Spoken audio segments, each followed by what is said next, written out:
Hello, welcome to JAM cam and पढ़ रहे IIT jam chemistry app. आप सभी का एक बार फिर से स्वागत किया जाता है। हम डिस्कस कर रहे हैं आईआईटी जैम 2020 के प्रीवियस ईयर क्वेश्चन पेपर का डिटेल्ड वीडियो सॉल्यूशन।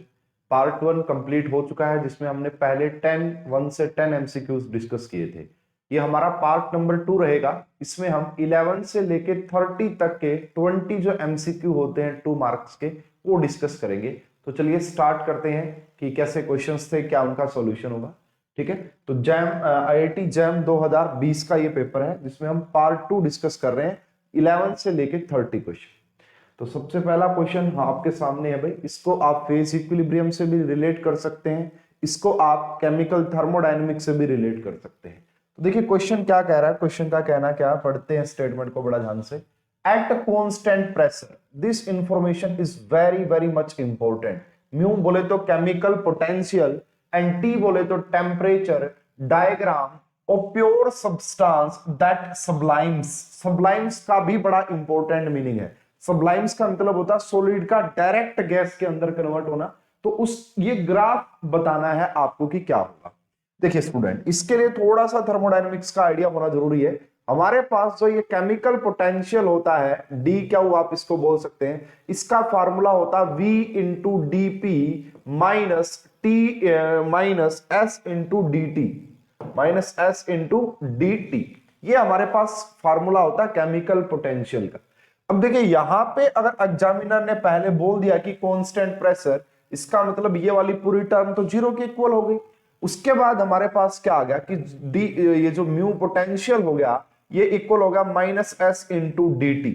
तो यहां देखने से ये पता लग रहा है, अगर आप इसको वाई एक्सिस मान रहे हैं, है ना, केमिकल पोटेंशियल को वाई एक्सिस मान रहे हैं, तो ये आपका क्या रहा होगा एक्स, और ये क्या रहा होगा एम। तो यहां पे आप देख सकते हैं कि स्लोप नेगेटिव आएगा।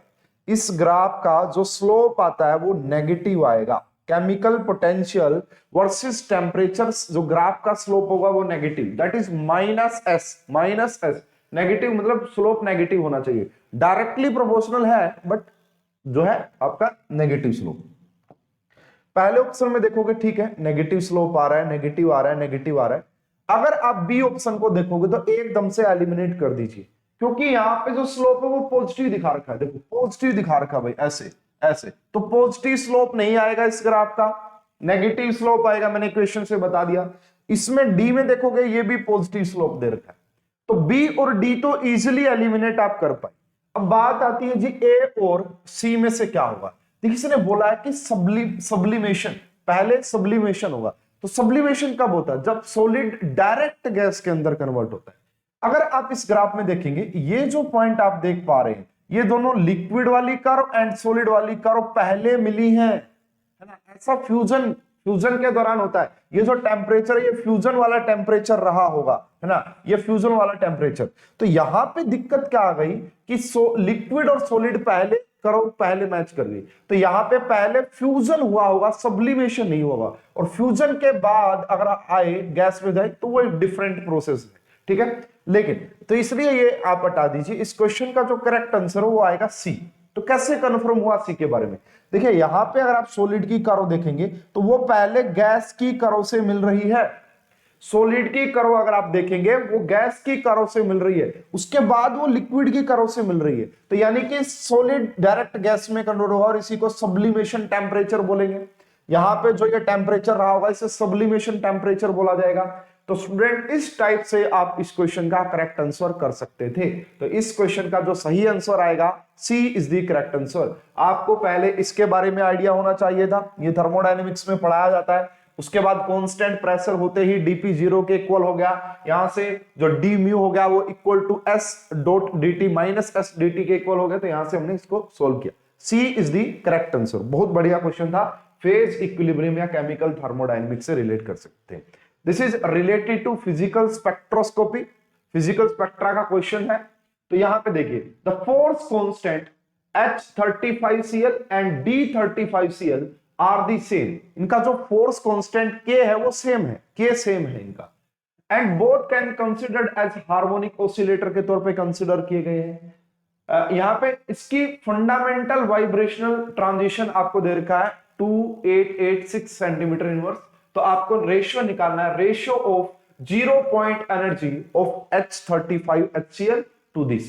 देखिए भाई, सबसे पहले तो हमें यह पता होता है यहाँ पे कि आपका फ्रीक्वेंसी का जो फार्मूला होता है वो होता है 1/2 एंड यहाँ पे हम कर देते हैं √k into mu. Mu is your reduced mass, K is your force constant. ये हमारे पास एक फॉर्मूला होता है जो यहाँ पे यूज होगा, पहला फॉर्मूला। दूसरा जो फॉर्मूला यहाँ पे यूज होगा दैट इज जो एनर्जी होता है, जीरो पॉइंट एनर्जी, वो किसके इक्वल होती है भाई? वो इक्वल होगी ये, और इसको डिवाइड कर दिया जाता है 2 से, इसको डिवाइड कर दिया जाता है 2 से।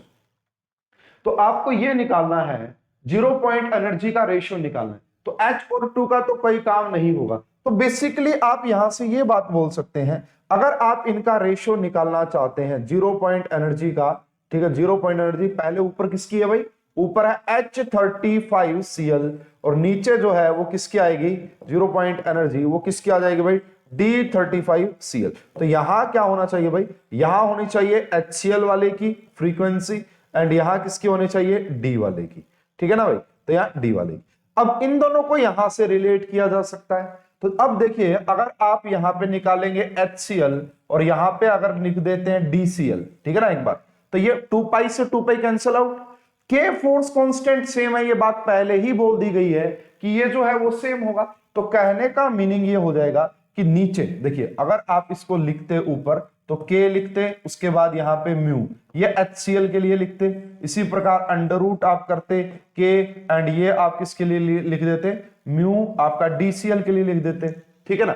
इस प्रकार से एक चीज कैंसिल आउट हो जाएंगी और आप इसको इजिली, तो डी म्यू DCl ऊपर चला जाएगा एंड म्यू HCl नीचे आ जाएगा, ठीक है। तो इन दोनों का रेशियो आ गया, इन दोनों का ही रेशियो तो इसी का रेशियो आ जाएगा भाई, इन दोनों का जो रेशियो आएगा वही तो आपका। तो यहां से बेसिकली रिड्यूस्ड मास आपको देख लेना था, ठीक है ना। यहां से अगर आप देखते तो इनडायरेक्टली आप ये बोल सकते हैं कि यहां आपको रखना था अंडर रूट, ठीक है ना, यहां पे आपको रखना पड़ेगा क्या? Under root. अलग अलग सोल्व कर सकते हो, ऊपर चला जाएगा म्यू DCl और नीचे आ जाएगा म्यू HCl। इनका जो आंसर आएगा उसी से आप इस क्वेश्चन को सोल्व कर पाते। देखिए, पूरा मेथड मैंने एक्सप्लेन कर दिया स्टूडेंट, बहुत इजी है। आप इसकी कैलकुलेशन कर लीजिएगा, बिल्कुल कैलकुलेशन करके देखी है मैंने। इससे जो करेक्ट आंसर आएगा that is C is the correct answer. C इस क्वेश्चन का करेक्ट आंसर आ जाएगा। और भाई रिड्यूस मास निकालने का भी अगर मैं आपको फॉर्मूला बताऊं तो ये मान लो कि आपको HCl का निकालना है, तो ऊपर क्या करोगे? मास ऑफ H इंटू में मास ऑफ Cl, नीचे क्या कर देना? मास ऑफ H प्लस में मास ऑफ Cl। इस तरीके से आप कर सकते थे, ठीक है ना। इस तरीके से करके देख लीजिएगा स्टूडेंट। तो इस क्वेश्चन का जो सही जवाब आ जाएगा that is C is the correct answer. मैंने दोबारा से एक्सप्लेन कर देता हूं, इनका जो रेशियो आएगा वो फ्रीक्वेंसी के रेशियो के इक्वल होगा, और फ्रीक्वेंसी इनडायरेक्टली के सेम होने के बाद इस डाटा का भी कोई खास यूज नहीं हो रहा है यहाँ पे, हालांकि यूज कर भी सकते थे। इन दोनों ये 1/2 से 2 कैंसिल होगा, अंडर रूट के से के कैंसिल हो जाएगा, तो यहाँ पे आएगा रिड्यूस्ड मास वाला। ये जो मास है इसी से आप इस पूरे क्वेश्चन को निकाल सकते थे। तो आप इसकी वैल्यूज पुट कर लीजिएगा एंड आपका करेक्ट आंसर आ जाएगा, सी इज द करेक्ट आंसर, ठीक है भाई। चलिए नेक्स्ट क्वेश्चन पे चलते हैं स्टूडेंट। नेक्स्ट क्वेश्चन क्या कहेगा, कैसे सोल्व करना है? This is related to basic mathematics, ठीक है। तो the correct statement regarding the determinants of RST। सबसे पहले आप R देखिएगा भाई, डिटरमिनेंट्स कैसे निकाले जाते हैं, बड़ा आसान होता है। इसको आप पकड़ लीजिए सबसे पहले 3 को, तो यहां पे हमने कहा 3, उसके बाद इसको और इसको छोड़ दीजिए, उसके बाद इसकी मल्टीप्लाई इसके साथ कीजिए, 8 की मल्टीप्लाई 5 से करोगे तो 40 आएगा, 40 माइनस 3 की मल्टीप्लाई 7 से करोगे तो 21 आ जाएगा। कितना आ जाएगा? 21, ठीक है, तो 31। उसके बाद ये तो हो गया जी हमारा 3, तो उसके बाद हमें लेना होता है ये वाला। अब ये देखिए भाई, ये ओड पोजीशन पे होता है तो इसका नेगेटिव साइन लेना होता है, तो पहले इसका क्या ले लेना भाई? नेगेटिव, -2 मैंने पहले से ही नेगेटिव ले लिया। उसके बाद इसको और इसको छोड़ दीजिए, है ना, इसको और इसको छोड़ दीजिए। 8 की मल्टीप्लाई 4 से करेंगे तो 32 आएगा, और 32 में से 7 माइनस करेंगे तो 25 आ जाएगा भाई, ठीक है ना, 25 आ जाएगा। अब ये मैं डायरेक्ट ही निकाल रहा हूं। उसके बाद फिर से प्लस यहाँ पे 4 आ गया जी, ठीक है, यहाँ पे आपका क्या आ गया है? 4, तो इसको और इसको आप हटा दीजिए, ठीक है। तो यहाँ पे हमने लिखा जी पहले 4, 3 की मल्टीप्लाई 4 से करोगे 12 आ जाएगा, -5 करोगे 7 आ जाएगा। कितना आ जाएगा जी? 7। ठीक है। तो यहाँ पे देखिएगा भाई ये आएगा 57 क्योंकि ये बचेगा यहाँ पे 19, ठीक है। 57 माइनस में 50 एंड प्लस में 28, ठीक है। तो ये आ जाएगा जी 35। तो जो पहले वाला आ रहा है आर, इसका जो डिटर्मिनेट्स आएगा दैट इज 35, इसका डिटर्मिनेट्स 35 होगा। उसके बाद देखिएगा, चलो भाई ये समझ में आता है, फटाफट से और भी निकालते हैं और प्रैक्टिस भी हो जाएगी भाई आपकी। यहां से देखिएगा, अब सबसे पहले 2 ले लेना जी। 2 में 8 की मल्टीप्लाई 4 से 32 एंड वापिस से जो करोगे -7 तो ये आ जाएगा। उसके बाद यहाँ पे सेंटर पे दूसरे नंबर पे कौन आ रहा है जी? 3 आ रहा है। कौन आ रहा है? 3। तो यहाँ पे -3 लिखना होता है भाई, -3 लिखना होता है। तो 8 में 8 की मल्टीप्लाई जब 5 से करोगे तो 40 आएगा, तो 40 - 21 अगेन यहाँ पे आ जाता है, प्लस में लास्ट में फिर से 4 दिया हुआ है। अब यहाँ पे अगर आप 4 की बात करेंगे, इनको दोनों को देखो तो ये 5 आ गया, 5 -12, तो ये बेसिकली -7 रहा होगा इस बार। क्या रहा होगा? -7। तो देखिए भाई ये हो गया सी आपका 50, ये बनेगा -57 और ये बनेगा -28। तो जब आप देखेंगे तो s का जो डिटर्मिनेट्स आएगा दैट इज -35। क्या आएगा भाई? -35 आएगा। ये 35, ये -35, ठीक है जी। तो इसका मतलब determinates of r and s equal नहीं हो सकते। ये हटा दीजिए, ये हटा दीजिए, हाँ इनकी पॉसिबिलिटी बचती है b एंड d की। फटाफट से इसका डिटर्मिनेट्स और निकाल लेते हैं, ठीक है, ताकि आपको ये समझ में आ जाए। तो मेथड तो वही रहेगा भाई, 3 को पकड़ो, ठीक है। यहाँ पे तो 3 इंटू में डायरेक्ट देखिएगा भाई 19 बचेगा। अब मैं कैलकुलेशन काफी शॉर्ट कर रहा हूं, ठीक है। तो ये हो गया भाई। उसके बाद -4 करना पड़ेगा, ठीक है। उसके बाद -4 करना पड़ेगा। तो यहां से देखिएगा 16 में से गए 12, तो कितना बच गया? 4। कितना हो गया भाई? 4। उसके बाद लास्ट में 1, और जब 1 को आप देख रहे होंगे तो क्या आएगा भाई? यहाँ पे 14 में से 20 माइनस कर देने हैं, 14 में से 20 माइनस कर देने तो -6 आ जाएगा। तो यहां से देखिए 57 हो गया, ये -16 हो गया और ये -6। जब आप इस ये 22 बनेगा तो 22 माइनस करोगे दैट इज 35।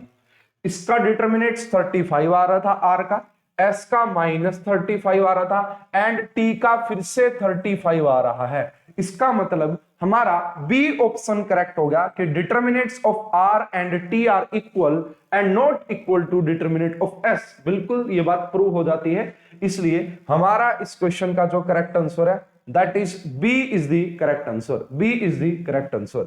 चलिए स्टूडेंट नेक्स्ट क्वेश्चन पे चलते हैं। This is related to theory of gases. बहुत बढ़िया क्वेश्चन है, बॉयल टेम्परेचर से रिलेटेड है। पहले ध्यान से क्वेश्चन को पढ़ा जाएगा कि क्या कहा जा रहा है इस क्वेश्चन में, उसके बाद ये ग्राफ की एक्सप्लेनेशन दी जाएगी। देखिए भाई अगर आप इस क्वेश्चन को बिल्कुल डिटेल में समझना चाहते हैं, उसके लिए विरियल इक्वेशन मैंने आपको पढ़ाई थी थ्योरी ऑफ गैसेस के अंदर काफी डिटेल में। इस क्वेश्चन को सोल्व करवाने से पहले लगभग मैंने वो इक्वेशन इसीलिए पढ़ाई जाती है, काफी डिटेल में उसकी एक्सप्लेनेशन दी जाती है। और जब आप वान डेर वाल गैस इक्वेशन को विरियल इक्वेशन के अंदर कन्वर्ट करते हैं तो वहां से कुछ डेरिवेशन निकल के इसका आता है। तो क्या कह रहे हैं?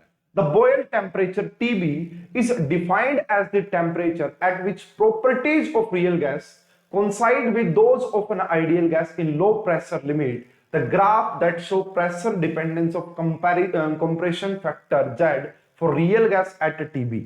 देखिए जो TB होता है ना, बॉयल टेम्परेचर ऐसा टेम्परेचर होता है जिसकी एक लॉन्ग रेंज प्रेशर इंक्रीज करते जाओगे तो वो आइडियल गैस बनी रहती है ना। देखिए बॉयल्स टेम्परेचर वो टेम्परेचर होता है जहां पे लॉन्ग रेंज ऑफ प्रेशर को बढ़ाते जा रहे हो, बढ़ाते जा रहे हो, बढ़ाते जा रहे हो, तो काफी देर तक उसका जो कंप्रेसिबिलिटी फैक्टर जेड होता है वो 1 ही रहता है, चेंज नहीं होता। हाँ एक लिमिट के बाद वो थोड़ा सा इंक्रीज करना स्टार्ट होता है, एक लिमिट के बाद, ठीक है। ये इसकी डेफिनेशन होती है बेसिकली बॉयल टेम्परेचर की। तो यहाँ पे देखिएगा भाई तो क्या क्या बातें आप सभी को ये बात पक्का ही पता होगी यहाँ पे कि अगर हम बात करें Z इज इक्वल टू 1 कब होता? आइडियल गैस के लिए। किसके लिए होता भाई? आइडियल गैस के लिए।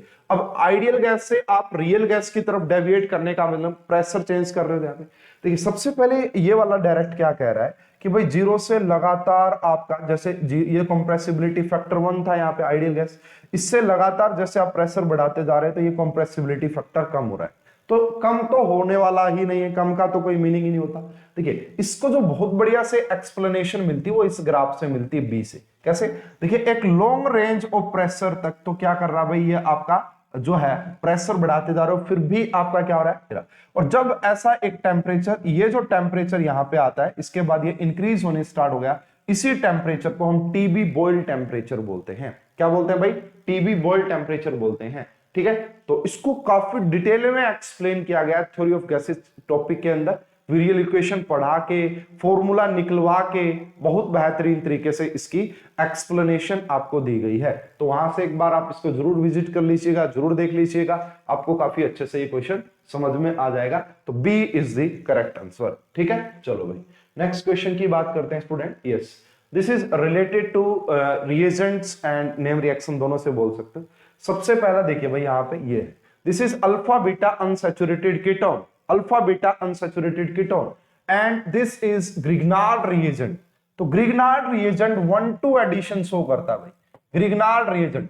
हाँ, अगर यहाँ पे गिलमंस रिएजेंट होता तो वो 1,4 एडिशन शो करता, वो 1,4 एडिशन शो करता, बट ये है आपका ग्रिग्नार्ड रिएजेंट, तो ये आपका यहाँ पे क्या शो करने वाला है, देखिएगा यहां से, इसके ऊपर आप सभी को पता है कि डेल नेगेटिव होता है, ये अटैक करेगा यहाँ पे और कुछ इस प्रकार से।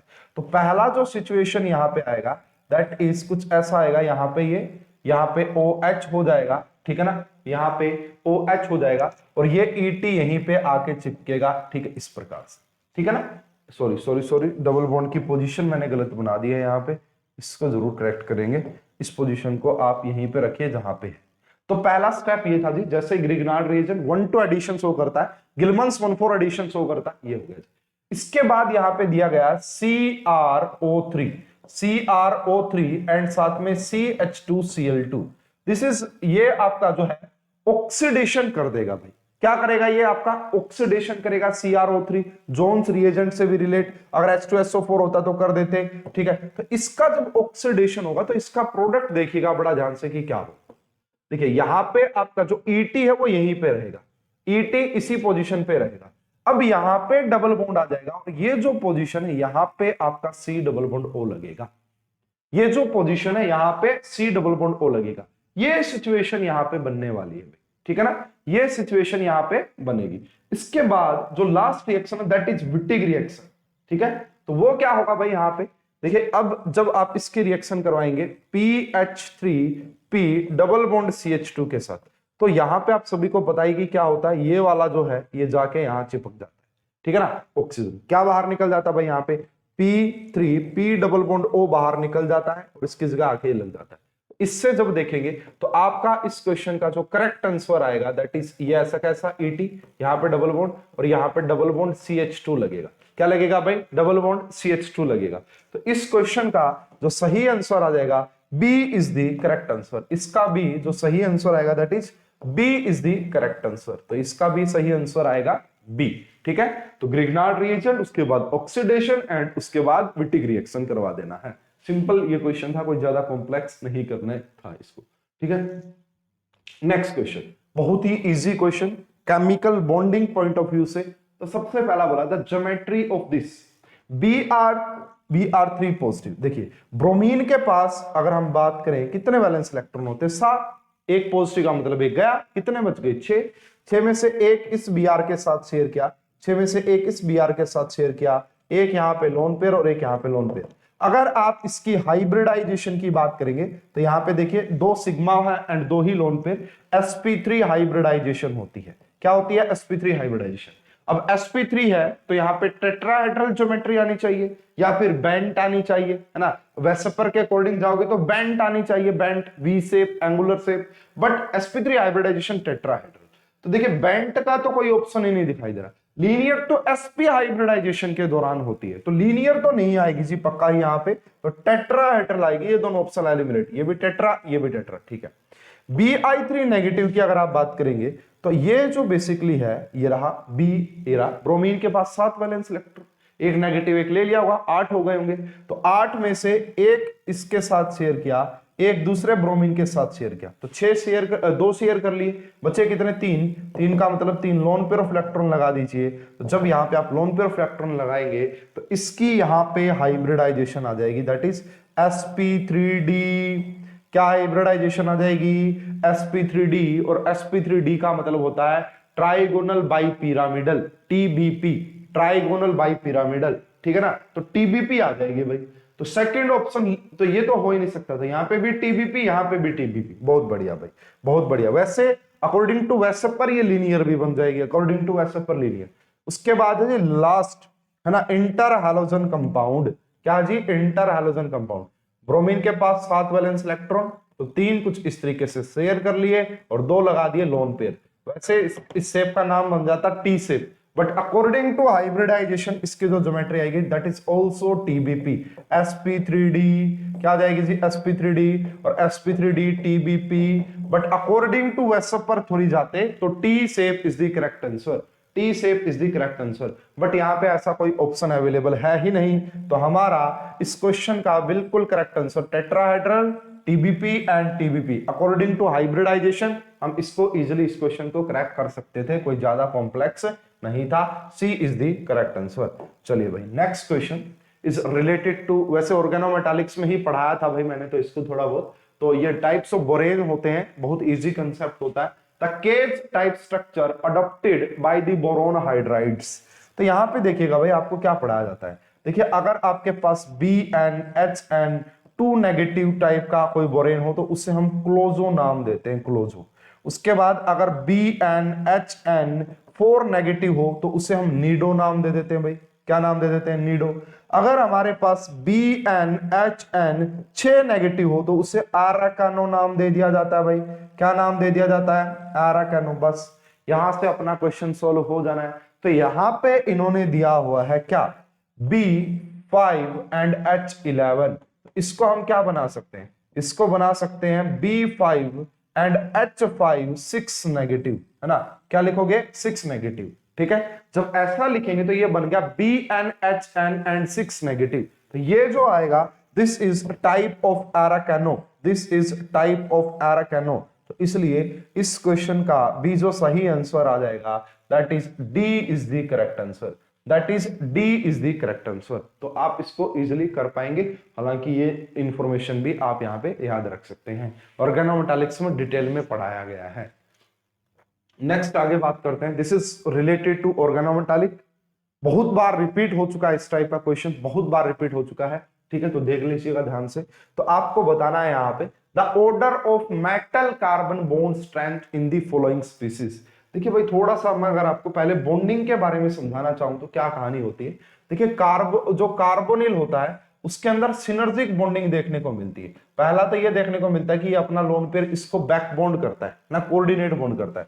उसके बाद जो ये लोन पेयर है कार्बन के पास, यहाँ पे जो मेटल होती है, मेटल उसके पास यहाँ पे डी ऑर्बिटल भी होते हैं भाई मेटल के पास। तो पहले ये कार्बोनिल क्या करता है, अपना लोन पेयर सिग्मा बॉन्ड के थ्रू डोनेट कर देता है ना। कार्बन ने अपना लोन पेयर सिग्मा बॉन्ड के थ्रू इसको डोनेट कर दिया, किसको, मेटल को। अब आप सभी को पता है कि CO को हम पाई एक्सेप्टर लिगेंड मानते हैं, बोलते हैं पाई एक्सेप्टर। क्यों बोलते हैं भाई, देखिए अगर यहाँ पे पाई बॉन्ड बनाओ तो यहाँ पे पाई स्टार वैकेंट है, तो हमारे पास यहाँ पे एक anti bonding pi star vacant है, ठीक है।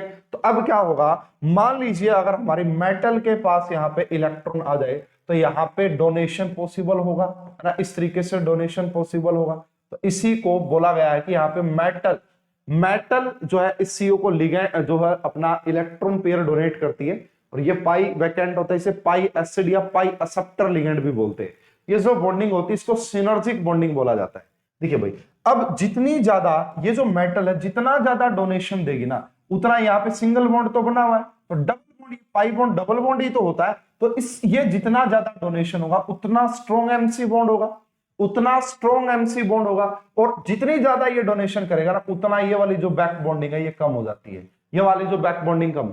तो अगर मेटल के पास ज्यादा इलेक्ट्रॉन डेंसिटी है तो MC बॉन्ड स्ट्रॉन्गर होता है एंड CO बॉन्ड वीकर होता है, CO बॉन्ड वीकर होता है। तो इस पॉइंट ऑफ व्यू से इस क्वेश्चन को इजीली कर सकते थे स्टूडेंट। देखिए यहाँ पे आपसे स्ट्रेंथ पूछी है, MC बॉन्ड स्ट्रेंथ, ठीक है। तो यहाँ पे 2 नेगेटिव लगा हुआ है, तो मेटल के ऊपर जितना ज्यादा नेगेटिव चार्ज होगा उतना वहां पे डोनेशन होगा, उतना एमसी बॉन्ड स्ट्रॉन्ग बनेगा। तो तीसरे के अंदर सबसे स्ट्रॉन्ग, क्योंकि यहाँ पे 2 नेगेटिव चार्ज है, तो तीसरे के अंदर ए और बी ऑप्शन को तो इजीली एलिमिनेट कर पाएंगे, ए और बी को तो इजीली एलिमिनेट कर पाएंगे। उसके बाद नंबर आ जाएगा फोर्थ का, क्योंकि यहाँ पे 1 नेगेटिव है, यहाँ पे फोर्थ आ गया, तो इसलिए सी इज द करेक्ट आंसर। ये न्यूट्रल था, ठीक है, ये तो पॉजिटिव चार्ज है, इसका डोनेशन सबसे वीक होगा, इसका डोनेशन सबसे वीक होगा, ठीक है। हाँ, अगर यहाँ पे पूछता कि CO बॉन्ड स्ट्रेंथ बताइए, तो सेकंड वाले के अंदर सबसे ज्यादा होती। सेकंड क्यों? क्योंकि मेटल कार्बोनिल को अपना मतलब इलेक्ट्रॉन पेयर डोनेट नहीं कर पाती, जिसकी वजह से CO के बीच में बैक बॉन्डिंग बनी रहती। समझ में आ गई ये बात? इस क्वेश्चन का जो करेक्ट आंसर है that is C is the correct answer. Organometallic से ही ये क्वेश्चन रिलेट कर रहा था, ठीक है भाई। चलिए नेक्स्ट क्वेश्चन की बात करते हैं, बहुत बढ़िया क्वेश्चन है। एंड जब जैम 2020 का एग्जाम हुआ था एंड जो टेंटेटिव आंसर की आई थी उसमें भी इसका आंसर गलत दिया गया था, एंड कुछ जो और भी इंस्टीट्यूट उन्होंने भी इसको थोड़ा सा ध्यान नहीं दिया इस बारे में। देखिए तो इस क्वेश्चन का करेक्ट आंसर क्या है, बहुत सारे बच्चे इसको कैसे रिलेट करते हैं, ये रहा। The number of non bonding electron, पहली बात यहाँ पे non bonding electron present in the frontier molecular orbital of HF। देखिए अगर आप इसको देखेंगे HF, बहुत सारे बच्चे बोलते हैं कि ये रहा जी, तो यहाँ पे वो दिखाते कुछ 1 2 3 4 5 6 ना, ऐसा दिखाते हैं, तो वो मानते हैं कि यहाँ पे 6 नॉन बॉन्डिंग इलेक्ट्रॉन होंगे। बहुत सारे बच्चे क्या बोलते हैं 6, लेकिन this is not true, this is not true. इस क्वेश्चन का जो सही आंसर आना है that is 4 is the correct answer. क्या आएगा भाई? 4 इज द करेक्ट आंसर। कहां से आइडिया लगता है? तो इसका एमओ डायग्राम दिखाता हूं और एक्सप्लेन करता हूं मैं इसके एमओ डायग्राम को। This is the ammo diagram, ये किसी स्टैंडर्ड बुक से मैंने स्क्रीनशॉट लिया है, ठीक है। तो ये आप ध्यान रखिएगा और इसको मैं एक्सप्लेनेशन दे देता हूं मैं यहाँ पे। देखिए सबसे पहली बात तो यहाँ पे ये क्या होगा जी, आपका 2s, इससे नीचे 1s भी रहा होगा, तो उसमें 2 इलेक्ट्रॉन आपने भर दिए होंगे भाई। कुछ इस प्रकार से ये आपका क्या आ जाता है, ये रहा। अब यहाँ पे देखिए ये होते हैं जी नॉन बॉन्डिंग, ये क्या होते हैं आपके? नॉन बॉन्डिंग होते हैं। ये क्या होते हैं आपके? नॉन बॉन्डिंग होते हैं। तो कितने आ रहे हैं नॉन बॉन्डिंग में? 1 2 3 4, ठीक है। उसके बाद ये भी बॉन्डिंग होता है, ये भी आपका बेसिकली क्या बन जाएगा? बॉन्डिंग वाला। तो थोड़ा सा अलग तरीके से इसका एमओ डायग्राम बनता है। हाँ, अगर आपसे पूछा जाए तो दिस इज करेक्ट, यहाँ पे 4 ही इलेक्ट्रॉन आपका जो होते हैं वो नॉन बॉन्डिंग के अंदर प्रेजेंट होते हैं, ठीक है। इसके बारे में अगर थ्योरी पढ़नी है तो थोड़ी बहुत आप पढ़ भी लीजिएगा, इसका स्क्रीनशॉट ले सकते हैं, आपको इजीली ये चीज दिख जाएगी, यहाँ पे शो हो जाएगी, ठीक है। तो क्वेश्चन का जो करेक्ट आंसर आएगा 4 is the correct answer. Non, देखो a simple diatomic molecule is hydrogen fluoride, there are 8 valence electron, 8 valence electron है basically, which occupy 4 molecular orbital. 2 highest energy molecular orbitals are degenerate or p-type, have no electron density associated with hydrogen atom. They are non-bonding orbitals. तो यहाँ पे non-bonding orbitals होते हैं, वो ये 2 ही हैं, ठीक है ना, ये 2 ही non-bonding orbitals यहाँ पे हो जाएंगे, ठीक है भाई। तो इस क्वेश्चन का जो सही आंसर आएगा that is 4 is the correct answer. इसको आप देख लीजिएगा, एमओ डायग्राम मैंने आपको दिखा दिया किसी स्टैंडर्ड बुक का। यस, बहुत बढ़िया क्वेश्चन है।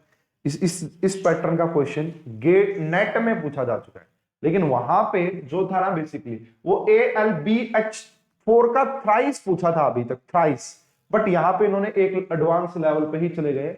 वहां पे पूछा गया था कुछ अलग वर्जन में, यहाँ पे कुछ अलग वर्जन में पूछा गया, ठीक है ना। तो समझते हैं इसको, वहां पे 3 सेंटर 2 इलेक्ट्रॉन बॉन्ड पूछे थे, कितने होते हैं, ठीक है। तो the coordination number of aluminium ion and the number of bridging hydrogen in this, तो यहाँ पे एक एल्यूमिनियम है और उसके साथ उसके ऊपर 4 BH4 बेसिकली बोरेन्स लगाए हुए हैं, तो बताइए क्या। तो भाई इस क्वेश्चन का जो सही आंसर आएगा that is A is the correct answer. यहाँ पे 8 ही तो आपका कोऑर्डिनेशन नंबर होगा and number of bridging hydrogen भी 8 ही होंगे। कैसे, आइए एक्सप्लेनेशन देते हैं। अगर कल को पूछे कि number of 3 centre 2 electron bond कितने होंगे, तो वो भी कितने होंगे? वो भी आपका 8 ही होंगे। आइए एक्सप्लेनेशन देते हैं। ये आप स्ट्रक्चर देख पा रहे हैं, तो यहाँ पे देखिएगा मिड में क्या लगा हुआ, बिल्कुल यहाँ लगा हुआ जी एल्यूमिनियम। ये क्या है? एल्यूमिनियम। कलर में कुछ और ले लेता हूँ ताकि आपको दिख जाए कि एल्यूमिनियम ही है, तो एल्यूमिनियम साइज इससे दिख सकता है। तो ये क्या जी हमारा एल्यूमिनियम। चलो भाई, कलर तो यहाँ पे कोई मैच नहीं कर रहा, तो ये हमारा क्या हो गया, यहाँ पे इससे शायद दिख जाए, ये हमारा एल्यूमिनियम। उसके बाद देखिएगा यहाँ पे अगर हम इससे देखें तो ये आपका है बोरोन जी, ये बी है, बोरोन है, ठीक है। और इस बोरोन के ऊपर क्या लगे हुए जी, 4, एक ये वाला हाइड्रोजन, एक ये वाला हाइड्रोजन, एक ये वाला हाइड्रोजन, ये वाला हाइड्रोजन, ठीक है। तो ये जो आप देख पा रहे हैं ना, दिस इज Hb, ब्रीज्ड हाइड्रोजन। ये क्या है, ब्रीज्ड हाइड्रोजन है। और ये जो बॉन्ड आप देख पा रहे हैं, यहां से यहां का जो बॉन्ड देख पा रहे हैं, ये वाला जो बॉन्ड आप देख पा रहे हैं, ये वाला, this is 3 centre two electron bond. 3 centre है, 1, 2 और 3, है ना। बट यहाँ पे इलेक्ट्रॉन क्या है, इलेक्ट्रॉन 2 ही होते हैं, है ना, इलेक्ट्रॉन तो 2 ही होंगे। अगर ये BH4 है तो ये बेसिकली ब्रिज वाला इसे बोला जाता है। तो यहाँ पे इन्होंने पूछा था कि इसका कोऑर्डिनेशन नंबर कितना होगा एल्यूमिनियम का and number of bridging hydrogen. तो 1, 2, 3, 4, 5, 6, 7, 8 ब्रीजिंग हाइड्रोजन शायद आपको अच्छे से दिख रहे होंगे, 8 है ब्रीजिंग हाइड्रोजन। उसके बाद ये एल्यूमिनियम का कोऑर्डिनेशन नंबर कितना, 1, 2, 3, 4, 5, 6, 7, 8। तो यहाँ पे 8 ही कोऑर्डिनेशन नंबर है एंड 8 ही यहाँ पे आपका जो है नंबर ऑफ ब्रीजिंग हाइड्रोजन होते हैं, ठीक है, नंबर ऑफ ब्रीजिंग हाइड्रोजन होते हैं। तो ये थोड़ा सा देख लीजिएगा भाई इसको, है ना। टर्मिनल हाइड्रोजन पूछता तो वो भी आपका 8 ही हो जाते। तो ये इस तरीके से 8 इसका करेक्ट आंसर आ रहा है। हालांकि नेट में AlBH4 थ्राइस का पूछा जा चुका है, यहाँ पे इस वर्जन में ऐसा पहली बार ही पूछा है। तो 8 is the correct answer, 8 is the correct answer, ठीक है। चलिए नेक्स्ट क्वेश्चन की तरफ बढ़ते हैं स्टूडेंट। नेक्स्ट क्वेश्चन क्या कहता है, 18 इलेक्ट्रॉन रूल। हर साल ही इसके ऊपर क्वेश्चन आता है, हर साल ही इसके ऊपर क्वेश्चन आता है। तो ये क्या कह रहा है, the complex which does not obey 18 electron rule. सबसे पहला वाला जो कॉम्प्लेक्स होता है ना student, this is the dimer of, ये वाला जो कॉम्प्लेक्स होता है ना CO का 4, इसी का डाइमर होता है। ये क्या होता है जी, डाइमर। कौन कौन होता है डाइमर, CO2 एंड CO का 8, ठीक है। और ये डाइमराइजेशन करता ही इसलिए है because this is 17 electron system, ये 17 इलेक्ट्रॉन है, डाइमराइजेशन करके ये 18 में कन्वर्ट हो जाता है। तो कैसे देखते हैं 18, आइए इस कॉम्प्लेक्स का 18 रूल कैसे देखेंगे। CO का ट्वाइस एंड यहाँ पे हमने लगा दिया CO का 8, ठीक है। सबसे पहले हम यहाँ पे टोटल वैलेंस इलेक्ट्रॉन देख लेते हैं। देखिए कोबाल्ट, क्या जी, कोबाल्ट। तो कोबाल्ट के वैलेंस इलेक्ट्रॉन होते हैं 9, इनटू में कर दिया जी 2 कोबाल्ट लगे हुए, प्लस में कार्बोनिल जो होता है वो 2 इलेक्ट्रॉन का डोनेशन करता है और 8 लगे हुए 13। उसके बाद खास बात क्या होती है यहाँ पे, कोबाल्ट और कोबाल्ट के बीच में भी एक बॉन्ड होता है जिसकी वजह से यहाँ पे इलेक्ट्रॉन काउंट 2 चला जाता है। इसको ऐड करोगे तो ये 36 बनेगा, सॉरी ये 18 बनेगा, क्या बनेगा जी, 18 बनेगा एंड ये भी, ये 16 + 2 18 बनेगा 36। तो यहाँ पे 2 मेटल आप इसको डिवाइड कर सकते हैं 2 से। तो ये आप समझ सकते हैं कि ये 18 इलेक्ट्रॉन रूल को ओबे करता है। ये आपका ए वाला 18 इलेक्ट्रॉन रूल को ओबे करेगा। हमसे नोट पूछा था इसलिए इसको हटा दीजिए, इसलिए इसको हटा दीजिए, ठीक है। इस वाले कॉम्प्लेक्स की बात अगर करेंगे तो आयरन का जो वैलेंस इलेक्ट्रॉन हो जाएंगे आयरन के, दैट इज 8, 6 डी के अंदर और 2 एस के अंदर 8 हो गए। उसके बाद यहाँ पे हमने देखना है कि 8 यहां से हो गई जी हमारे पास, 4 कार्बोनिल है, एक कार्बोनिल 2 इलेक्ट्रॉन डोनेट करेगा 13। उसके बाद जितना नेगेटिव चार्ज हो उतने ऐड कर देते हैं, जितना नेगेटिव चार्ज हो उतने ऐड कर देते हैं। तो ये भी 18 इलेक्ट्रॉन रूल को फॉलो कर रहा है, है ना, ये भी नहीं होगा। उसके बाद अगर आप यहाँ पे चलेंगे Mn के ऊपर चलते हैं भाई, सबसे पहले Mn के ऊपर, तो Mn का वैलेंस इलेक्ट्रॉन हो जाएगा 10, ठीक है, समझ में आ गई बात। CO 5 लगे हुए तो 10 डोनेट करेंगे। और यहाँ पे ये जो H होता है H नेगेटिव में, न्यूट्रल एटम मेथड में आपको ये पढ़ाया जाता है, अनायन के ऊपर जितना नेगेटिव चार्ज होता है वही उसका इलेक्ट्रॉन काउंट होता है। तो यहाँ पे हाइड्रोजन के ऊपर एक नेगेटिव इसलिए ऐड कर दो, तो ये भी 18 इलेक्ट्रॉन रूल को फॉलो कर रहा है। तो ये भी हमारा आंसर नहीं होगा, हमसे नॉट ओबे वाला पूछा था। Yes, D is the correct answer. इस क्वेश्चन का जो सही जवाब आएगा वो डी आएगा। कैसे, आइए समझते हैं। सबसे पहले तो यहाँ पे जो मेटल है दैट इज Ru, इसका जो इलेक्ट्रॉन काउंट होगा वो हो जाएगा कितना, इसका हो जाएगा भाई ये FeRuOS, फेरस, है ना, ऐसे बनता है। तो 8 ही हो जाएगा जी यहाँ पे, ठीक है जी, 8 हो गया। क्लोरीन एक नेगेटिव है तो 1 शो करेगा, उसके बाद CO 2 शो करेगा एंड यहाँ पे लगा हुआ जी दैट इज PpH2। अगर PpH3 होता तो 2 इलेक्ट्रॉन काउंट होते, PpH2 का मतलब एक pH निकल गया तो इसके ऊपर नेगेटिव चार्ज आया होगा, तो इसका इलेक्ट्रॉन काउंट हम एक ही दिखाएंगे, इसका इलेक्ट्रॉन काउंट हम एक ही दिखाएंगे। और यहाँ पे N5 लगा हुआ है, ये रहा, तो इसको ऐड कीजिए 9, ठीक है, 9 और 3 12, ठीक है, 9 और 3 12, ठीक है, उसके बाद 5 ऐड करोगे तो कितना आ गया 17, कितना आ गया जी 17, ठीक है। तो दिस इज 17 इलेक्ट्रॉन स्पीसीज, ये 18 इलेक्ट्रॉन को ओबे करने वाला नहीं है। इसको ध्यान से समझिएगा स्टूडेंट, इलेक्ट्रॉन काउंट इंपॉर्टेंट है। अगर आपका इलेक्ट्रॉन काउंट अच्छे से क्लियर है, सब कुछ क्लियर है, फिर और 18 इलेक्ट्रॉन रूल में कोई प्रॉब्लम होनी ही नहीं है। देखिए अगर यहाँ पे PpH3 होता, PpH3, तो यहाँ पे ये न्यूट्रल था तो 2 था, लेकिन जैसे 2 हुआ इसका मतलब इसके ऊपर नेगेटिव आ गया होगा। तो जितना मैंने बताया न्यूट्रल एटम मेथड में हम यही बताते हैं कि अनायन के ऊपर जितना नेगेटिव चार्ज होता है वही उसका इलेक्ट्रॉन काउंट होता है। तो PpH2 का मतलब एक नेगेटिव, तो इसलिए एक ही ऐड किया हमने यहाँ पे, इसलिए एक ही ऐड किया है। क्वेश्चन का जो करेक्ट आंसर आ जाएगा डी, डी इसका सही आंसर होगा। चलिए भाई नेक्स्ट क्वेश्चन की तरफ चलते हैं student. Yes, this is related to, इसको भाई आप हाइड्रोजन बॉन्डिंग में पढ़ाया जाता है, बेसिकली हाइड्रोजन बॉन्डिंग में, ठीक है। The solid state structure of HF, आप सभी को पता कि हाइड्रोजन HF जो है हाइड्रोजन बॉन्डिंग इसके अंदर पॉसिबल होती है। देखिए ये एक HF का मॉलिक्यूल और ये एक दूसरा HF का मॉलिक्यूल है।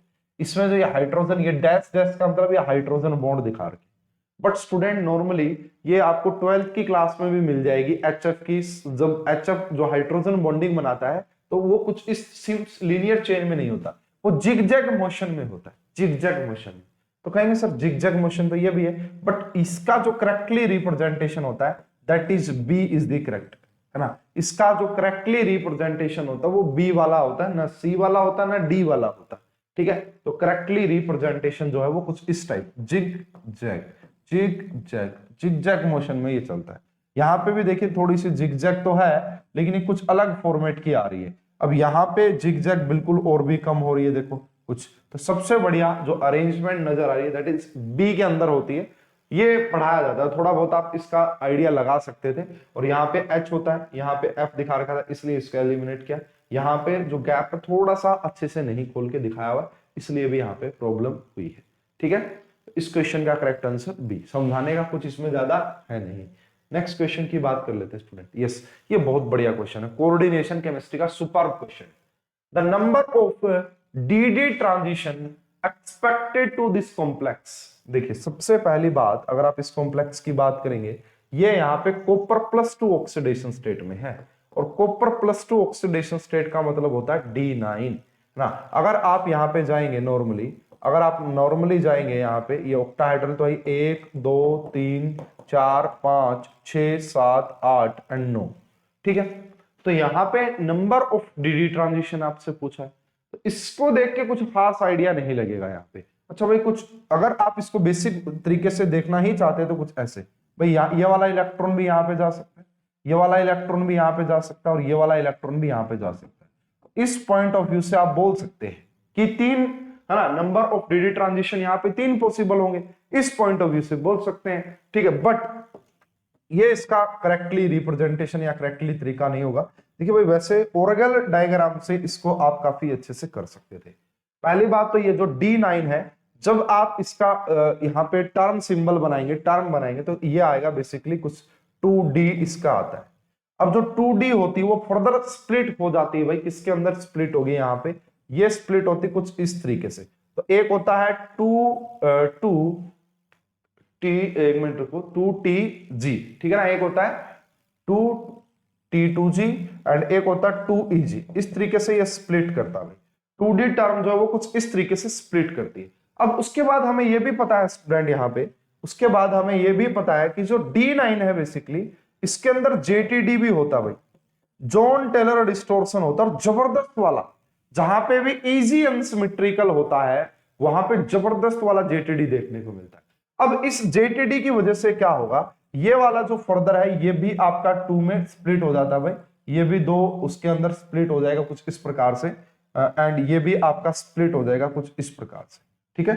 तो इनको क्या क्या नाम दिए जाएंगे, इनको जो नाम दिए जाएंगे इसे हम बोलेंगे B1G, ठीक है ना, इसे हम नाम देंगे 2B1G, तो ये आ गया जी, ऊपर 2 रहेगा, ये B1G आ गया, ठीक है, ये 2A1G आ जाएगा, ठीक है ना, 2A1G आ जाएगा बेसिकली, ये आपका 2B2G आ जाएगा, एंड ये आपका 2A2G आ जाएगा। तो यहाँ पे फर्दर स्प्लिटिंग देखने को मिलती है, यहाँ पे कुछ फर्दर इस प्रकार से स्प्लिटिंग।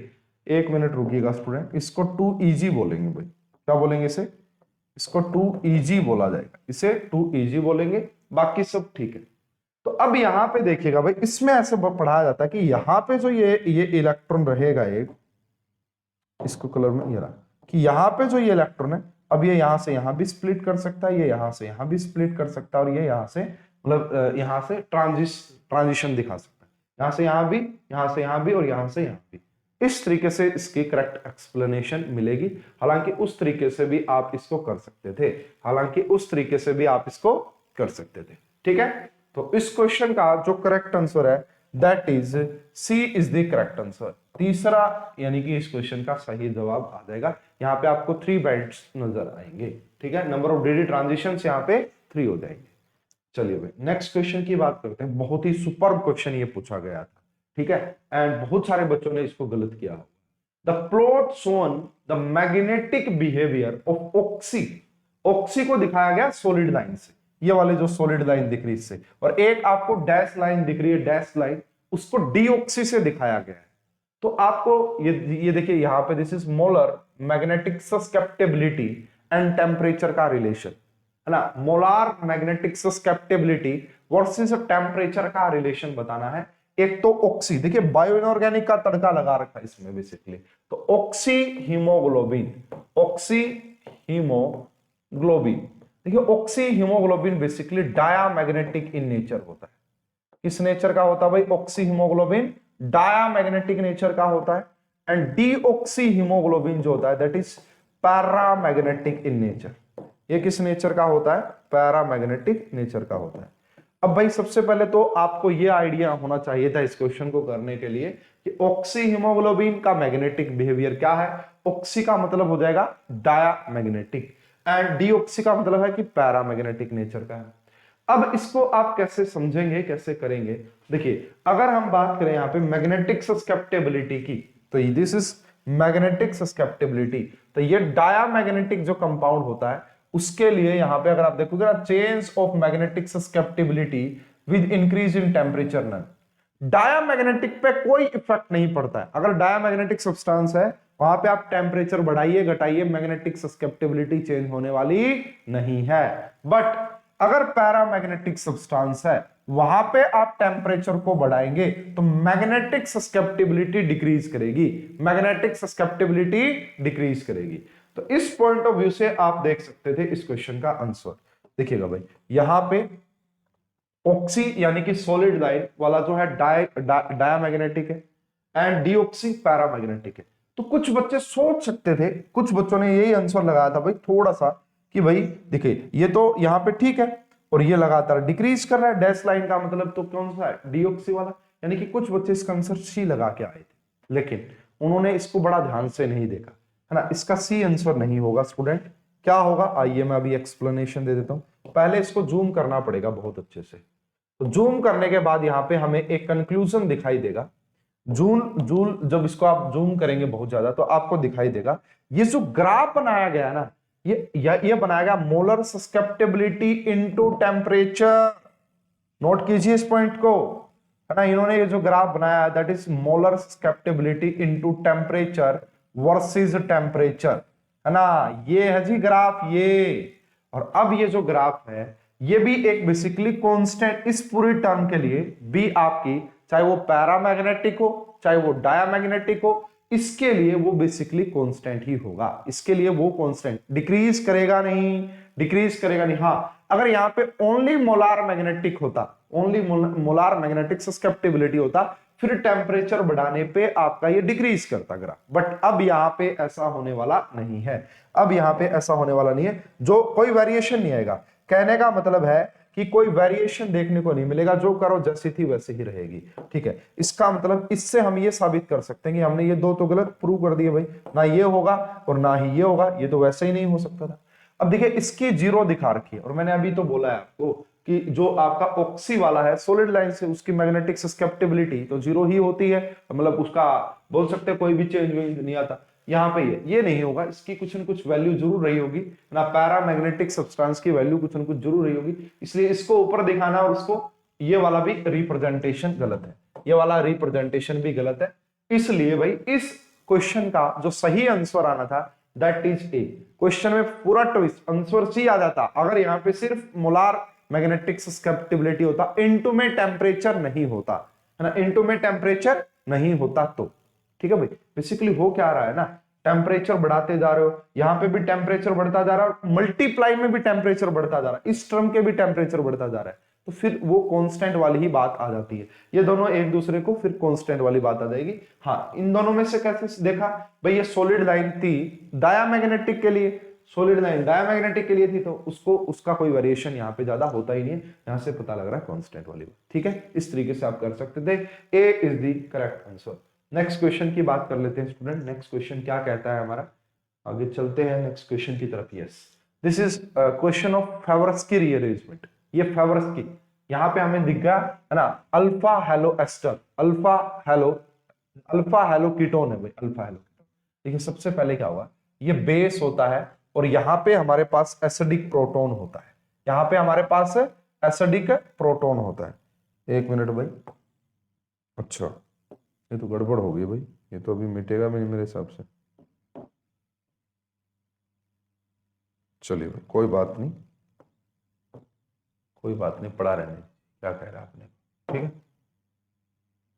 तो यहां पे बेसिकली क्या होगा, हमारे पास एक प्रोटॉन है, तो ये बेस क्या करेगा, इस प्रोटॉन को निकालेगा, इस नेगेटिव चार्ज को, ये वाला नेगेटिव चार्ज यहाँ पे अटैक करेगा और ये Br बाहर निकलेगा। तो पहला यहाँ पे जो स्टेप आता है वो होता है ये वाला स्टेप, ठीक है। इसके ऊपर ऑलरेडी Br लगा हुआ है, इसके ऊपर जो पीएच है वो भी लगा हुआ है, एंड इसके ऊपर Me भी लगा हुआ है।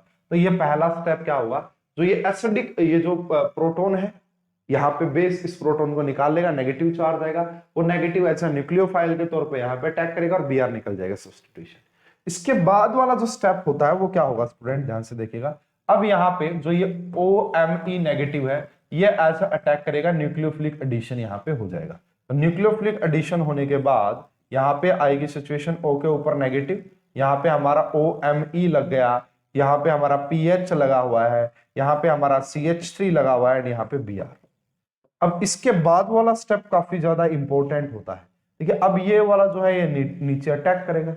अब आपके पास दो चॉइस है, या तो आप इस बॉन्ड को यहाँ पे ब्रेक करें, ठीक है, तो यहाँ पे ब्रेक होगा नहीं है क्योंकि Br यहाँ पे लिविंग ग्रुप होता है। अच्छा, तो इस बॉन्ड को ब्रेक करेंगे यहाँ पे, और यहाँ से इस बॉन्ड को ब्रेक करेंगे यहाँ पे, तो यहाँ से आपका ये वाला बाहर निकल जाएगा Br, ये वाला Br बाहर निकल जाता है। तो ध्यान से देखिएगा स्टूडेंट, क्या किया है हमने, बेसिकली इस बॉन्ड को ब्रेक कर दिया है, यहाँ से हमने इस बॉन्ड को ब्रेक कर दिया यहाँ से, ठीक है। जैसे बॉन्ड ब्रेक क्या होगा ये रहा, उसके बाद हमें ये पता लग गया कि Br बाहर निकल चुका है यहाँ से, तो यहाँ पे नेगेटिव था, यहाँ पे पॉजिटिव था, इनके बीच में डबल बॉन्ड बनेगा और वापस ऊपर। जब आप इसका प्रोडक्ट देख रहे होंगे, जब आप इसका प्रोडक्ट देख रहे होंगे तो प्रोडक्ट आ जाएगा जी आपका क्या, ये वाला प्रोडक्ट आएगा, वो वाला तो पॉसिबल ही नहीं है, ये वाला ये दोनों तो पॉसिबल नहीं। इस क्वेश्चन का जो सही जवाब आ जाएगा, देखिए इनमें तो M ही गायब कर दिया इन्होंने, ये पॉसिबल नहीं होगा, ये पॉसिबल नहीं होगा, ये भी पॉसिबल नहीं होगा, ये भी पॉसिबल नहीं होगा। A is the correct answer. क्या आ जाएगा जी, A is the correct answer. दोबारा से देख लीजिए, यहाँ पे जो Me था वो ठीक है वैसे का वैसा, यहाँ पे डबल बॉन्ड लगेगा, यहाँ से ये बाहर जा चुका है, इस डबल बॉन्ड से नेक्स्ट कार्बन पे C double bond O and Me दिखाई देगा। This is Favorskii rearrangement. Favorskii का ये क्वेश्चन था भाई, A इस क्वेश्चन का सही जवाब आ जाएगा। चलिए भाई नेक्स्ट क्वेश्चन पे चलते हैं स्टूडेंट। बहुत ही इजी क्वेश्चन है, related to aromaticity, rate of solvolysis. देखिए rate of solvolysis is an type of SN1 reaction, जहां पे है ना, जहां पे आपका सोलवेंट ही न्यूक्लियोफाइल के तौर पे काम करने लग जाए, जहां पे सोलवेंट ही न्यूक्लियोफाइल के तौर पे काम करने लग जाए, उसी को हम सोलोलिसिस बोल देते हैं, ठीक है। तो SN1 टाइप का ही मैकेनिज्म होता है। तो आप सभी को पता है SN1 तो 2 स्टेप रिएक्शन होती है। पहला होता है फॉर्मेशन ऑफ कार्बोकेटाइन, एंड वही उसका RDS होता है, रेट डिटर्मिनेटिंग स्टेप होता है। तो यहां से देखना है स्टूडेंट, सबसे पहले रेट बताना, तो आप यहां पे देख लीजिए स्टेबिलिटी ऑफ कार्बोकेटाइन। कार्बोकटाइन जहां सबसे ज्यादा स्टेबल है उसका रेट सबसे ज्यादा होगा। तो बी आर निकालिए, यहां प्रेजेंट कार्बन पे positive charge, highly unstable, Bredt's rule आपको पढ़ाया जाता है। अब यहां से जब बी आर निकालोगे यहां पे बनेगा, दिस इज रेजोनेंस स्टेबलाइज। यहां से बी आर निकालोगे ये हो गया, यहां से बी आर निकालोगे ये हो गया।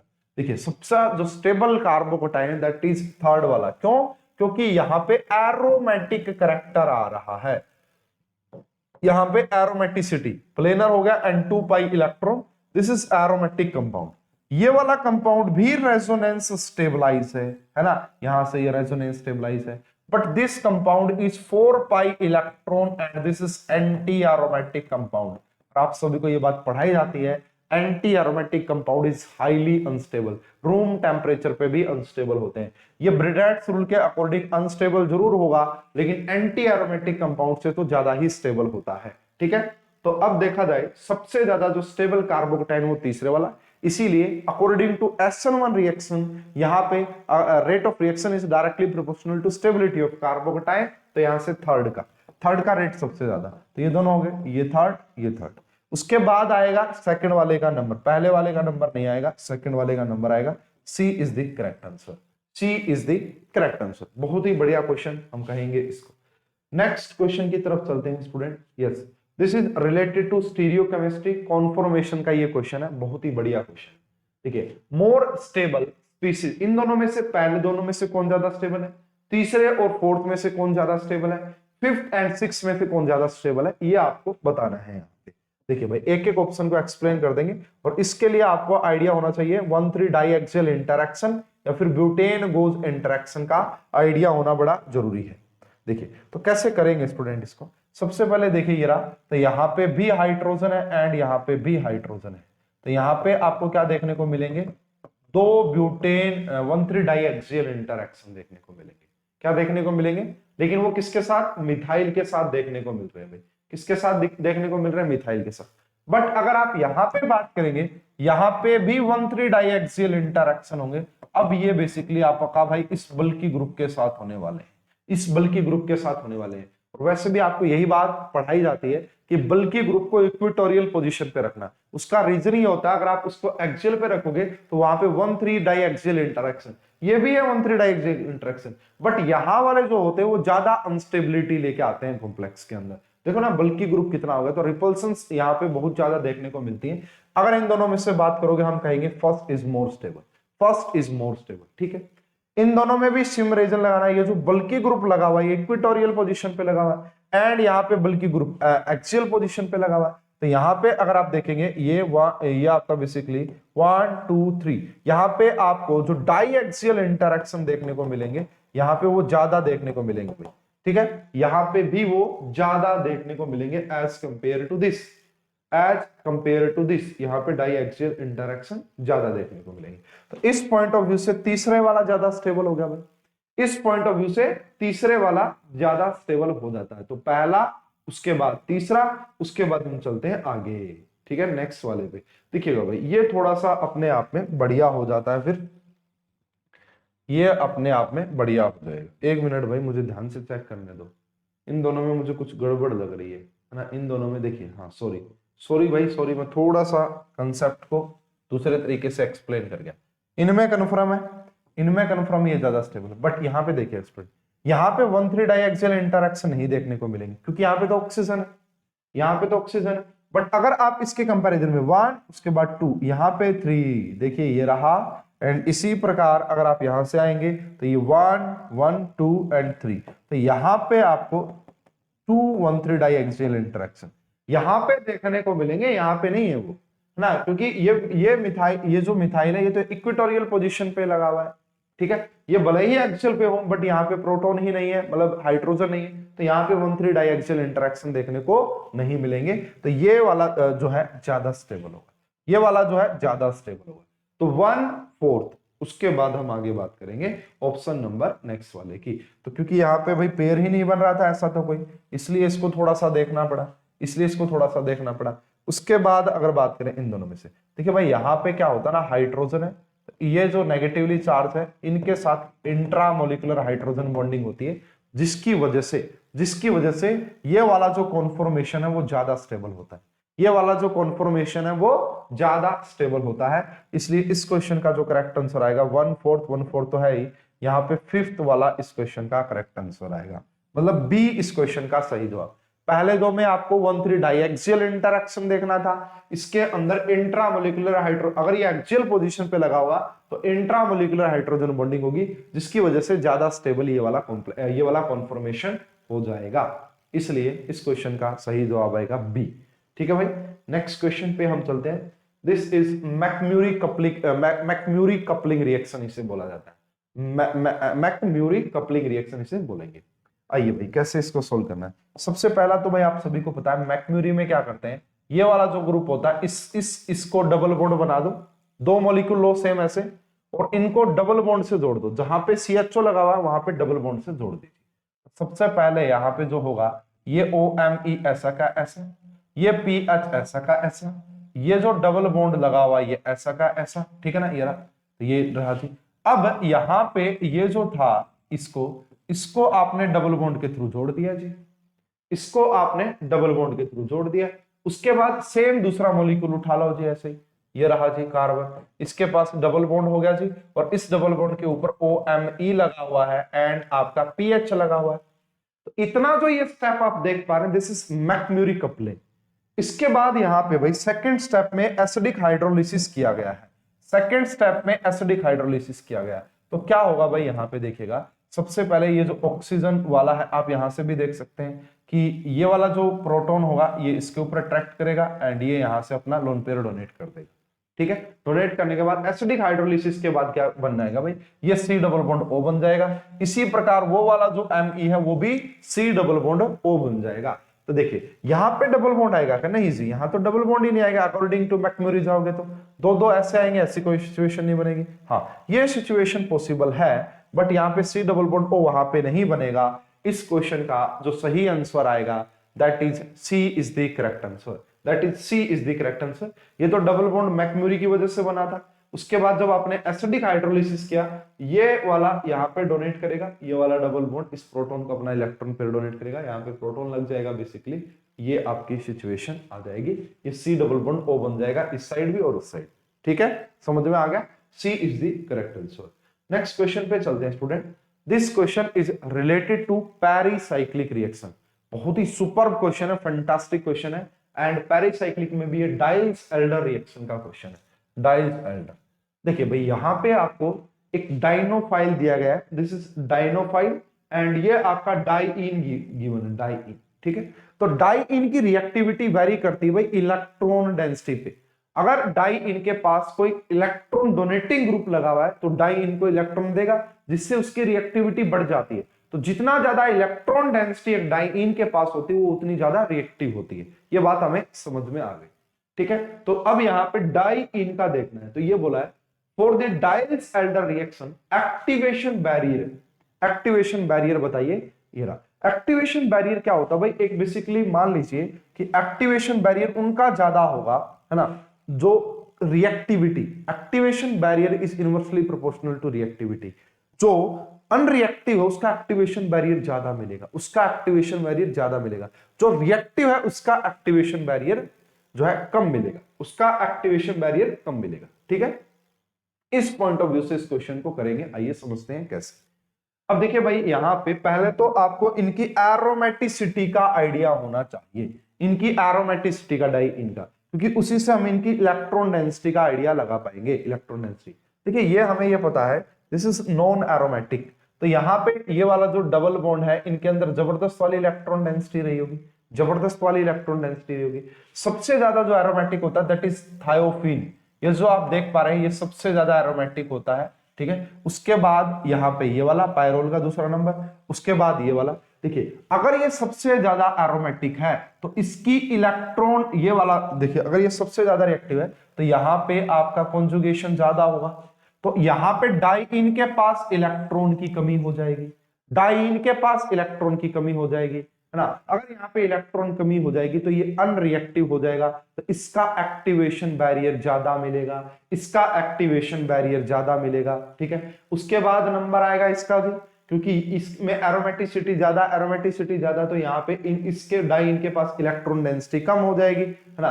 कम होने की वजह से आपका यहाँ पे फिर एक्टिवेशन बैरियर उसके कंपैरिजन में तो ज्यादा होगा, मतलब उसके कंपैरिजन में तो कम होगा।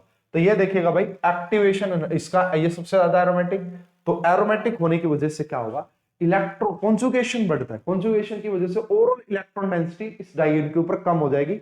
अगर कम होगी इलेक्ट्रॉन डेंसिटी तो जो वो डाई है ना कम रिएक्टिव होगी, तो उसका एक्टिवेशन बैरियर ज्यादा मिलेगा, ठीक है। तो सबसे ज्यादा एक्टिवेशन बैरियर थर्ड का, फिर फोर्थ का, फिर सेकंड का, एंड फिर फर्स्ट का सबसे कम। क्यों? फर्स्ट सबसे ज्यादा रिएक्टिव है यहाँ पे, क्यों है? क्योंकि यहाँ पे इससे कोई इस डाई से कोई इलेक्ट्रॉन ले ही नहीं रहा है ना, कॉन्जुगेशन है ही नहीं, नॉन एरोमेटिक है ना। ये इनमें से सबसे कम एरोमेटिक था, इसलिए इसका एक्टिवेशन बैरियर सेकंड नंबर पे आ रहा है। तो भाई बहुत ही बढ़िया क्वेश्चन है पेरिसाइक्लिक रिएक्शन का, होप कि आपको समझ में आ गया होगा, ठीक है। नेक्स्ट जो क्वेश्चन है हमारी पार्ट 2 का लास्ट क्वेश्चन, वो देख लेते हैं। The major product formed in the following reaction, इस रिएक्शन में जो मेजर प्रोडक्ट आया वो क्या है? देखिए ये एक स्पेशल रिएक्शन है, इसे हम आइडोलैक्टाइजेशन रिएक्शन के नाम से जानते हैं, ठीक है। तो सबसे पहले होता क्या है यहाँ पे, ये जो I2 है ये इस डबल बॉन्ड के साथ इंटरैक्ट करता है, आप ऐसे बोल सकते हैं। इंटरैक्ट करके ये यहाँ पे कुछ इस प्रकार से ये बनाएगा, इस प्रकार से ये बनाएगा। उसके बाद ये क्या होता है, ये जो बाइकार्बोनेट है यहाँ से ये इस नेगेटिव चार्ज को निकालता है। अब यहाँ पे ये अटैक करता है और ये SN2 टाइप का अटैक होता है। ये कैसा होता है? SN2 टाइप का अटैक होता है। अगर ये आपका बिलो दी प्लेन है, अब कहोगे जी अबोव दी प्लेन को नहीं बनाया भाई, उसका भी देख समझते हैं। अगर आप इसको अबोव दी प्लेन बना लेते, जैसा कि इस ऑप्शन में बनाया गया है, तो यहाँ पे इनका भी तो एक उसमें होना सेम है ना, तो यहाँ पे देखो ये, तो ये भी पॉसिबिलिटी बनती नहीं। तो इसको बिलो दी प्लेन बनाया, ये SN2 अटैक करेगा, तो अगर ये SN2 अटैक करेगा ये बिलो दी प्लेन, तो ये अबोव दी प्लेन से करेगा। हालांकि इस क्वेश्चन का जो correct answer that is B, ठीक है। फिर भी मैं इसका थोड़ा सा मैकेनिज्म आपको एक्सप्लेन कर ही देता हूं कि कैसे इसको करना होता है। देखिए तो मैंने स्लाइड्स ली हुई कुछ, सबसे पहले ये देखिएगा, ये जो है ये वो या हो गया जी आपका कार्बोक्सिलिक एसिड, एंड ये वो डबल बॉन्ड हो गया, ठीक है। तो पहले स्टेप में इन्होंने क्या दिखा हुआ है कि ये जो बाइकार्बोनेट था, इसके ये जो बेस है यहाँ पे कॉन्जुगेट बेस इसका, ये इस एसिडिक प्रोटॉन को निकालेगा नेगेटिव चार्ज। उसके बाद ये डबल बॉन्ड ऐसे अटैक करेगा, ये बनेगा यहाँ पे ट्रांजिशन स्टेट बनेगी, है ना, ट्रांजिशन स्टेट या साइक्लिक यहाँ पे ये रहा। उसके बाद ये O नेगेटिव यहाँ से अटैक करेगा और ये बाहर निकलेगा, ठीक है। O नेगेटिव बाहर ये रहा इस तरीके से, है ना। तो यही कुछ ऐसा वहां पे भी हो रहा है, लेकिन उसका थोड़ा सा वर्जन अलग है, वो यहां से देखिएगा। ये बिल्कुल वही किसी एक स्टैंडर्ड बुक का क्वेश्चन है, आप देख सकते हैं। Iodolactonization are reversible and under thermodynamic control. तो सबसे पहले देखिए ये था, ठीक है ना, यहां से देखिएगा भाई ये स्टेप था। इसके बाद यहाँ पे I2 के साथ रिएक्शन करवाई हमने I2 के साथ, उसके बाद ये अबोव दी प्लेन से अटैक करेगा, एंड फाइनली ये हमारा इस क्वेश्चन का करेक्ट आंसर आ जाएगा, ठीक है भाई। फाइनली ये हमारा इस क्वेश्चन का करेक्ट आंसर आ जाएगा, ठीक है। तो इस क्वेश्चन का जो सही जवाब आ रहा था that is B is the correct answer. तो भाई ये हमारा पार्ट 2 कंप्लीट होता है, जिसमें हमने 20 क्वेश्चन डिस्कस किए हैं। MCQ जो है 2 मार्क्स के, बहुत अच्छे क्वेश्चन थे, एंड आपको होप कि समझ में आ गए होंगे। किसी क्वेश्चन में डाउट है तो आप चैट बॉक्स में या कमेंट बॉक्स में डाल सकते हैं। इस वीडियो में इतना ही, मिलते हैं नेक्स्ट वीडियो में, जब तक के लिए आप सभी का बहुत बहुत धन्यवाद।